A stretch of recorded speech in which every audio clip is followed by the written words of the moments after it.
സൂര്യയുടെ കറുപ്പ്. ആർ.ജെ. ബാലാജിയുടെ സംവിധാനത്തിൽ സൂര്യ നായകനായി വന്ന കറുപ്പ് ആദ്യ ദിനം ആദ്യ ഷോ തന്നെ കണ്ടു. സൂര്യയുടെ കൂടെ ബാലാജി, തൃഷ, അനഘ, ഇന്ദ്രൻസ്, ശിവദ, ഉണ്ണിമായ പ്രസാദ്, ശ്വാസിക, മൻസൂർ അലിഖാൻ തുടങ്ങി ഒരു വമ്പൻ താരനിര തന്നെ ചിത്രത്തിലുണ്ട്.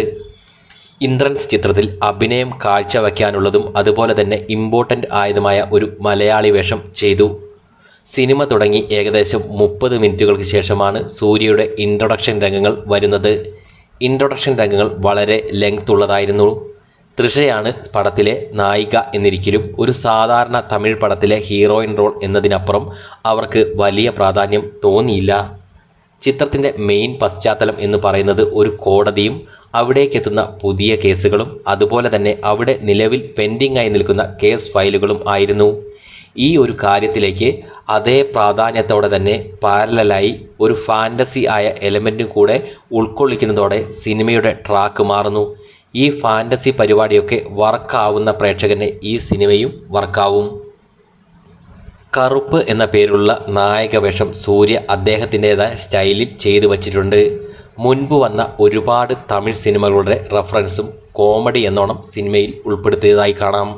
സിംഗം, ലിയോ തുടങ്ങി ഓർമ്മിക്കത്തക്ക റെഫറൻസുകൾ ഇവിടെ കണ്ടു. ലിയോയുടെ റെഫറൻസ് പേഴ്സണലി ഇഷ്ടപ്പെട്ടു.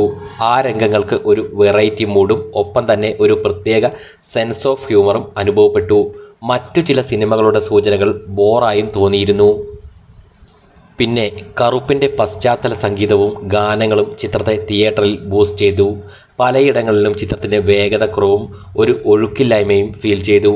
നേരത്തെ പറഞ്ഞ ഫാൻറ്റസി ഫാക്ടറിനെ കുറിച്ച് പലയിടത്തും ഒരു ലോജിക്കിൻ്റെ കണക്ഷൻ കിട്ടാത്ത പോലെയും തോന്നി. അവിടെ ഇവിടെയായി മാസ് പരിപാടികൾ ചിത്രത്തിൽ ഇട്ടിട്ടുണ്ട്. പക്ഷേ ഒരു മാസ് സിനിമ എന്നതിനേക്കാൾ സമൂഹത്തിലെ ഒരു വലിയ പ്രശ്നം കോമഡി ചേർത്ത് അതിനുള്ള പരിഹാരം ഉൾപ്പെടെ അവതരിപ്പിച്ചിരിക്കുകയാണ് ആർ.ജെ. ബാലാജി എന്ന സംവിധായകനും കൂട്ടരും ഇവിടെ. കോമഡി രംഗങ്ങൾ ഒക്കെ ചിലയിടങ്ങളിൽ ഡൗൺ ആയ പോലെയും തോന്നി. ഇൻ ഷോർട്ട്, ശരാശരിയിലോ അതിൽ താഴെയോ നിൽക്കുന്ന ഒരു സാധാരണ തമിഴ് പടമാകുന്നു കറുപ്പ്. ഒറ്റത്തവണ കണ്ടിരിക്കാം.